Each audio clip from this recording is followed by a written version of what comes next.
नमस्कार, मैं doctor Anand Kumar Nagwani, plastic cosmetic और हेयर ट्रांसप्लांट सर्जन। इसके अलावा जो कॉस्मेटिक सर्जरी की प्रॉब्लम होती है बेसिकली जो आज के टाइम में सबसे ज़्यादा कॉमन कॉस्मेटिक सर्जरी मानी जाती है, उसमें है breast augmentation. Breast augmentation means boob enlargement. ये एक लोकल भाषा आप समझ सकते हैं इंग्लिश की, उसमें बोला जाता है boobs enlargement. Actual medical term जो होता है वो होता है ब्रेस्ट ऑगमेंटेशन। ये इम्प्लांट के द्वारा हो सकता है, यानी कि हम बाहर से हम प्रोस्थेसिस डाल रहे हैं, और दूसरा हो सकता है कि आपका अपना फैट हम माने रेक्टिफाई करके या प्रोसेस करके उसको वापस इंजेक्ट कर रहे हैं। तो दो तरीके से पॉसिबल है। एक है आपका प्रोस्थेसिस के द्वारा, जिनको इम्प्लांट आप साधारण भाषा में समझते हैं। दूसरा होता है आपका फैट। इसके अलावा फिलर आप हो सकता है, लेकिन दैट इज मीन्स प्रैक्टिकली नहीं। तो प्रैक्टिकली हमारे पास जो ऑप्शन है वो ये सिर्फ दो हैं जो आपने समझ लिए। लोगों के क्वेश्चंस होते हैं कि कौन लोग करा सकते हैं, किस एज ग्रुप में करा सकते हैं, क्या क्या परेशानियां हैं और क्या कॉस्टिंग आती है, कितने दिन में ठीक हो जाते हैं, कितने दिन रहना पड़ता है हॉस्पिटल में। तरीके तरीके के क्वेश्चंस होते हैं। एक्चुअली क्वेश्चंस उनके वाजिब हैं, क्योंकि जब वो सर्जरी देखते हैं या ये उनके मन में आती है बात कि ब्रेस्ट ऑगमेंटेशन के लिए जाना है या बूब्स इनलार्जमेंट के लिए जाना है, तो उनके अंदर ये क्वेश्चन आना बहुत स्वाभाविक है। सबसे पहला क्वेश्चन होता है कि कैसे होता है। तो मैंने आपको बता दिया कि ये दो तरीके होते हैं। मैं आपको सबसे पहले प्रोस्थेसिस दिखा देता हूँ। ये डमी प्रोस्थेसिस है, मैं आपको दिखा देता हूँ। ये देखिए, ये डमी प्रोस्थेसिस है। इसको हम ब्रेस्ट इम्प्लांट बोलते हैं। तो देखिए, मैं इसको जो है आपके सामने ये प्रेस करता हूँ, ये पूरी ताकत से प्रेस कर रहा हूँ। अब मैं इसको स्क्वीज कर रहा हूँ, ठीक है। मैंने अच्छी खासी ताकत इसमें लगा रखी है, कुछ नहीं हो रहा है। देखिए, अगर मैंने मिडिल से लगाया तो ये डंबल शेप हो गया, यहां से इसमें बल्ज आ गया। तो बेसिकली इनके अंदर पावर बहुत होती है। फील की बात करें तो टच फील इज नॉर्मल। तो सबसे बड़ा क्वेश्चन जो होता है कि फील कैसी होगी, दैट इज नॉर्मल फील। और स्ट्रेंथ मैंने आपको दिखा दी। एक चीज जरूर है कि ये शार्प ऑब्जेक्ट से इनको प्रिवेंट करना होता है, क्योंकि शार्प ऑब्जेक्ट को ये मतलब इनके अंदर रोकने की कोई ताकत नहीं हो सकती है। अगर ऐसा होता तो ये जो फील है, ये फील कभी नहीं होती। हो सकता है कि इन फ्यूचर आज से 20, 25, 30 साल बाद हमको कुछ मिल जाए ऐसा, लेकिन आज की डेट में ऐसा नहीं है। तो ये सिलिकॉन के बने होते हैं। ये जनरेशन वाइज जनरेशंस थे, आज की डेट में ये आधुनिक आप समझ सकते हैं। ये मोटिवा कंपनी का है जो हम लोग एक्चुअली यूज करते हैं। क्यों यूज करते हैं वो भी मैं कारण बता देता हूँ। क्योंकि अभी इस समय जो माना जाता है कि स्मूथ ब्रेस्ट इम्प्लांट्स जो होते हैं वो सबसे अच्छे हैं। मैं पिछले करीब करीब 18 साल से ब्रेस्ट इम्प्लांट कर रहा हूँ, और ब्रेस्ट इम्प्लांट में मैंने जो देखा कि ओवर द टाइम चेंजेस आए हैं, लोगों के एक्सपेक्टेशन में चेंजेस आए हैं। नंबर ऑफ केसेस काफ़ी ज़्यादा बढ़े हैं। पहले लोग सोचते थे, करा नहीं पाते थे, लेकिन आज की डेट में ये बहुत सहज है, इजीली अवेलेबल हैं और आसानी से हो जाते हैं। तो मेरा एक बहुत एक लंबा एक स्पैन जो है ब्रेस्ट इम्प्लांट का, यानी कि ब्रेस्ट ऑगमेंटेशन का करते हुए हो गया है 2 डिकेड्स। तो ये काफ़ी लंबा पीरियड है। तो इसमें जो है मैंने अपने काफ़ी ब्रेस्ट इम्प्लांट के जो पेशेंट किए हैं उनमें ओवर द टाइम एक्सपीरियंस किया है कि उनकी क्या परेशानियां आती हैं, वो मैं आपको सब शेयर करता हूँ। लेकिन इससे पहले मैं आपको कुछ चीज़ें दिखाना चाहता हूँ। देखिए, जो भी ब्रेस्ट इम्प्लांट आप खरीदते हैं वो पैकिंग में आते हैं। मैं आपको पैकिंग दिखा दूंगा। तो इसमें ऐसे डायरेक्शन ऑफ यूजेस भी होते हैं, आपके लिए कुछ गाइडलाइंस भी होती हैं।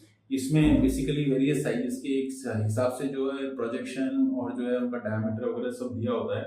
वो सारी चीज़ें इसमें हैं। जो आपके मन में जो डर होते हैं वो सारी चीज़ें इन्होंने बहुत ही क्लैरिफाई करके और जो है ये किया हुआ है। क्योंकि देखिए, अमेरिका के अंदर या यूरोप के अंदर जब तक आप पूरी तरीके से चीज़ों को नहीं डिक्लेयर करते हैं तब तक आप जो है आगे सर्जरी के लिए प्रोसीड नहीं करते हैं। सेम चीज़ हमारी क्लिनिक में भी है। तो हमारे पास जब पेशेंट आता है या जिसके मन में भी ये होता है कि भाई ब्रेस्ट मतलब ऑगमेंटेशन कराना है, तो हम उनको सारी चीज़ें खुल के बताते हैं। इसीलिए मैं ये सारी चीज़ें आपको वीडियो में भी बता रहा हूँ कि उन्होंने क्या क्या मतलब बोला हुआ है। कि जैसे कि मैं सबसे पहले ही शुरू करूँ कि स्पेसिफिक पॉपुलेशंस कौन सी होती है, मतलब कौन से एज ग्रुप के करा सकते हैं या कौन लोग करा सकते हैं? तो जो फीमेल होती हैं यूजुअली रिप्रोडक्टिव एज ग्रुप की फीमेल होती है, ऐसा नहीं है कि हमेशा ही रिप्रोडक्टिव एज ग्रुप की होंगी। बियॉन्ड रिप्रोडक्टिव एज ग्रुप की भी मेरे पास महिलाएं आती हैं और उन्होंने ब्रेस्ट ऑगमेंटेशन कराया मुझसे और वे बहुत खुश हैं। मैंने ब्रेस्ट ऑगमेंटेशन जो किया है, सबसे कम एज जो है 17 साल है, गार्जियन की परमिशन से किया था। ऐसे भी 14 साल के बाद में एक सेल्फ कंसेंट से हो सकता है, लेकिन एक एडिशनली इंडिया के अंदर गार्जियन की कंसेंट लगती है। 18 ईयर प्लस के अंदर गार्जियन बेसिकली इन्वॉल्व होते हैं तो वेल एंड गुड, बहुत ही अच्छी बात है, हम मतलब उनका वेलकम करते हैं, लेकिन सेल्फ कंसेंट से हो सकता है। दूसरी बात इसमें ये रहती है कि एज मतलब हाँ एक चीज जरूर है कि 18 ईयर्स ही नहीं है, इसमें मतलब मेंटली वो डिसीजन लेने के लायक होना चाहिए। अपर एज क्या होनी चाहिए? अपर एज देखिए 50-60 भी हो सकती है, ऐसा कुछ नहीं है कि मतलब यहाँ पे कट ऑफ हो गया और रिप्रोडक्टिव एज ग्रुप की और इसके बाद नहीं करेंगे, ऐसा नहीं है। मेरी इच्छा है, मेरे को कराना है, that is the thing for the cosmetic surgery, provided कि मेडिकली फिट होना चाहिए। मेडिकली फिट जब मैं बात करता हूं तो इस जैसे लिखा भी होता है और मेडिकली इंपॉर्टेंट भी होता है किसी भी सर्जरी के लिए कि जैसे ब्लड प्रेशर नॉर्मल होना चाहिए, हार्ट की परेशानी नहीं होनी चाहिए, ब्लड शुगर नॉर्मल होना चाहिए, लिवर फंक्शन नॉर्मल होने चाहिए। तो ये जो मैं नॉर्मल बोल रहा हूँ, तो क्या डायबिटीज वाले पेशेंट नहीं करा सकते हैं? डायबिटीज वाले भी करा सकते हैं, हार्ट की डिजीज वाले भी करा सकते हैं, ब्लड प्रेशर वाले भी करा सकते हैं। इनको पहले मेडिसिन के द्वारा कंट्रोल किया जाता है। जब ये वेल कंट्रोल्ड हो जाते हैं, तो मैंने खुद बहुत सारे डायबिटिक पेशेंट में भी किया है जो हाइपरटेंसिव है, यानी कि ब्लड प्रेशर उनका ज्यादा है, और ब्लड प्रेशर कंट्रोल करने के बाद में मैंने उनका ब्रेस्ट इम्प्लांट किया है, ब्रेस्ट ऑगमेंटेशन किया है और वो सक्सेसफुल भी हुए हैं। तो वो भी करा सकते हैं, प्रोवाइडेड कि वो कंट्रोल्ड होने चाहिए। स्मोकिंग स्पेशली मैं एक चीज बोलता हूं कि आप पहले से स्मोकिंग छोड़ दीजिए और ब्रेस्ट इम्प्लांट के बाद एट लीस्ट 6 मंथ तक प्लीज से नो टू स्मोकिंग, क्योंकि ये ब्लीडिंग बढ़ाता है, हीलिंग कम करता है और स्मोकिंग के अपने ड्रॉबैक्स हैं, मैं यहाँ पे डिटेल में नहीं जाता हूँ उसमें।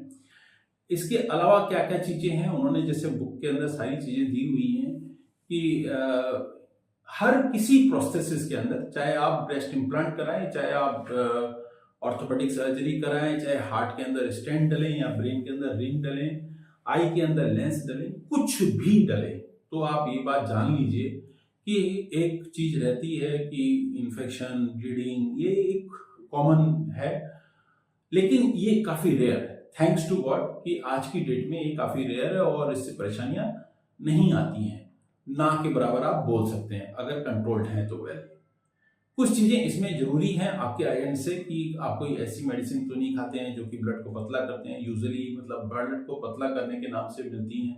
इसके अलावा क्या हो सकता है, कोई भी प्रोस्थेसिस आप किसी भी बॉडी के किसी भी पार्ट में लगा रहे हैं, एक इन्फेक्शन वाली जो चीज मैंने बताई वो ही इसमें सबसे ज्यादा इंपॉर्टेंट है। अदरवाइज अगर देखा जाए मतलब बाई एंड लार्ज तो ऐसी कोई दिक्कत नहीं आती है। हाँ, जो छोटी दिक्कतें हैं जो आपको जरूर बतानी चाहिए वो मैं बता देता हूँ। राइट और लेफ्ट वाली जो ब्रेस्ट होती है या हमारी half of the body, right side की और लेफ्ट साइड की, ये दोनों समान नहीं होती, इनके अंदर एक माइनर चेंजेस होते हैं। स्पेशली फीमेल के अंदर आप अगर राइट ब्रेस्ट और लेफ्ट ब्रेस्ट में कंपेयर करेंगे तो दोनों के अंदर साइज में आपको डिफरेंस मिलेगा। लेकिन मैंने अपनी ओवर द लॉन्ग प्रैक्टिस के अंदर एक चीज नोटिस करी है कि not only the size of the breast, इसमें दोनों के माउंट पे भी डिफरेंस था, दोनों की निपल की हाइट में भी डिफरेंस था, दोनों के प्रोजेक्शन में डिफरेंस था और दोनों के बेसिकली एंगुलेशन में डिफरेंस था। काफी सारी चीजें, काफी सारी वेरिएशंस मिलते हैं। ये वेरिएशंस ही होते हैं ह्यूमन बीइंग या लिविंग बीइंग्स। तो इन सब वेरिएशंस को हमको लेके चलना होता है, इसी के अकॉर्डिंग ही हमको प्रोसीड करना होता है। हाँ, एक चीज जरूर यहाँ पे इंपॉर्टेंट है, वो आपके लिए जरूर है कि ये वेरिएशंस जो होते हैं अगर माइनर है तो कुछ नहीं फर्क पड़ता है। हाँ, मेजर है तो या तो आपको साइज छोटा बड़ा करना पड़ता है। कई बार हमने ऐसा किया भी है कि एक साइड हमने 350 सीसी का लगाया, दूसरी साइड हमने 300 सीसी का लगाया। ये ऐसे हमने किए हैं वेरिएशंस, ये जरूरी होते हैं तो जरूरी करने पड़ते हैं। दूसरा क्या होता है, कुछ पेशेंट्स के अंदर देखा जा सकता है, बहुत ही रेयर है, जो कि सेंसेशन के अंदर अल्ट्रेशन आ सकता है ये भी ओवर द टाइम ठीक हो जाता है कई पेशेंटों का, किसी का नहीं ठीक होता है तो हो सकता है कि एडिशनली कुछ मेडिसिन देने से ठीक हो जाए। बहुत ही रेयर है कि वो सेंसेशन कभी आए ही नहीं, ऐसा हो सकता है, बुक्स में भी लिखा हुआ है। और इसके अलावा जो है आज के टाइम में जो कि मैंने काफी समय बाद एक जो चीज नोटिस करी और ये कॉन्फ्रेंसेस में भी आई, अभी तो ये बात डिक्लेयर्ड है और बिल्कुल इम्प्लांट के ऊपर जो बुक आती है उसके ऊपर लिखा भी होता है कि एक इम्प्लांट प्रोसेस रिलेटेड जो है एक कैंसर मिला है लोगों को। ये कुछ रिपोर्टेड केसेस हैं, वेरी वेरी रेयर, लेकिन रेयर होने के बावजूद भी आपको बताना जरूरी है, तो मैं आपको यहाँ पे जरूर बता दे रहा हूँ इसके बारे में। तो यही सारी चीजें हैं जो आपको साथ में डिस्कस करनी थी, शेयर करनी थी। अब इसके बाद आता है कि कितने दिन तक आपको हॉस्पिटल में रहना पड़ता है सर्जरी के लिए। तो आपको लेस देन हाफ डे रहना पड़ता है। आप जब सुबह आते हैं, सर्जरी होती है, सर्जरी होने के बाद में 3-4 घंटे में आप बिल्कुल नॉर्मल हो जाते हैं, आप चलने फिरने लग जाते हैं। 5 घंटे के अंदर आप खाने पीने लग जाते हैं। आप वॉक करने के बाद में आप बाय द इवनिंग आपको बोलते हैं कि आप now you can, means if you are feeling fit you can go home. अच्छा, अब उनके मन में ये प्रश्न होते हैं कि हम ऑफिस कब वापस लौट सकते हैं। तो यूजुअली 3 से 4 दिन का ज़्यादा से ज़्यादा गैप होना चाहिए। कुछ लोग अगर 1 हफ्ते की छुट्टी ले सकते हैं तो बहुत बढ़िया है, अदरवाइज उतनी ज़रूरत नहीं होती है। कुछ चीज़ें हैं जो कि आपको इम्पोर्टेंट है, याद रखनी चाहिए ज़रूर, कि इसमें स्विमिंग जो होती है इनिशियल डेज में मना होती है, आपको कुछ प्रिकॉशंस रखने हैं, भारी चीज़ें नहीं उठानी है। ये सारी चीज़ें हैं वो हम लोग जो है पोस्ट ऑपरेटिव एडवाइस में भी देते हैं और इनिशियली बताते भी हैं। अब आप ये भी जरूर समझ लीजिए कि ये इसके अलावा हम breast augmentation fat injection graft से भी कर सकते हैं। अगर जिन पेशेंट्स के अंदर विलिंग होते हैं तो हम उनके अंदर फैट हार्वेस्ट करते हैं थ्रू लाइपोसक्शन। तो हम उनको पहले फैट जो है ले लेते हैं और फैट लेने के बाद में अंडर स्टेराइल कंडीशन हम उसको प्रोसेस करते हैं। वो प्रोसेस करने के बाद में ब्रेस्ट के अंदर इंजेक्ट किया जाता है और उससे ऑगमेंटेशन किया जाता है। कुछ लोग इसमें जरूर डरते हैं और सबसे ज़्यादा जो डर लगता है उन लोगों को और न कराने का कारण जो आज तक की डेट में है कि वो है एक तो एब्जॉर्प्शन, दूसरा उनको फैट एम्बोलिज्म से डर लगता है। फैट एम्बोलिज्म जरूर फैटल है, इसलिए डरते हैं लोग, सही डरते हैं। और पर्सनली ये एक ऐसा है कि बेसिकली आप क्योंकि फॉरेन बॉडी नहीं डाल रहे हैं, अपनी ही बॉडी का फैट है, तो it is one way, it is good, ठीक है। कई बार हमको डिजायर रिजल्ट नहीं मिलते हैं, प्रोजेक्शन हम जितना चाहते हैं उतना नहीं मिलता है। विद इन 6 मंथ कुछ एब्जॉर्प्शन हो सकता है फैट का, वो पर्सन टू पर्सन वेरी करता है। जो स्मोकर्स होते हैं उनके अंदर एब्जॉर्प्शन ज़्यादा होता है। एल्कोहलिक के अंदर भी सेम चीज़ें रहती हैं, क्योंकि अगर उनके लिवर फंक्शन डिरेंज हैं तो उनके अंदर ये दिक्कत आती है। तो अदरवाइज अगर देखा जाए तो फैट भी कुछ बुरा नहीं है, बहुत अच्छा ही है। चॉइस आपकी अपनी है। मेरे पास जो ज़्यादा पेशेंट आते हैं वो ब्रेस्ट इम्प्लांट के लिए ज़्यादा ऑप्ट करते हैं, फिर भी मेरे पास दोनों चीज़ें हैं अवेलेबल, आप जो चीज़ चूज़ करना चाहें। और भी आप अगर कोई क्वेश्चन पूछना चाहें आप ज़रूर पूछिए, मैंने डिटेल में वीडियो आपको बताया है। हमारा व्हाट्सएप नंबर है, वहाँ पे आप क्वेश्चन करिए, हम आपको आंसर करने की कोशिश करेंगे। आपका दिन शुभ हो। नमस्कार।